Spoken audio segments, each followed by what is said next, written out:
بسم اللہ الرحمن الرحیم۔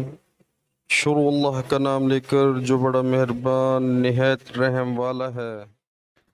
رسول اللہ صلی اللہ علیہ وآلہ وسلم نے فرمایا کہ 3 شخص ہیں جن کے لیے دگنا اجر ہے۔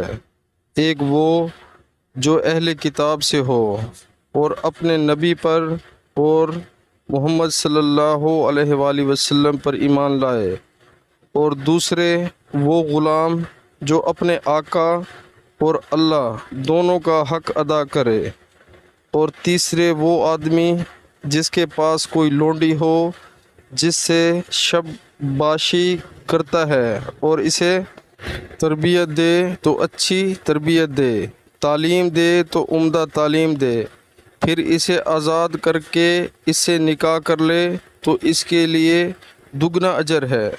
پھر عامر نے صالح بن حیان سے کہا کہ ہم نے یہ حدیث تمہیں بغیر اجرت کے سنا دی ہے، ورنہ اس سے کم حدیث کے لیے مدینہ تک کا سفر کیا جاتا تھا۔ پیارے مسلمانوں، اللہ تعالی ہمیں حدیث پاک سننے اور اس پر عمل کرنے کی توفیق عطا فرمائے، آمین۔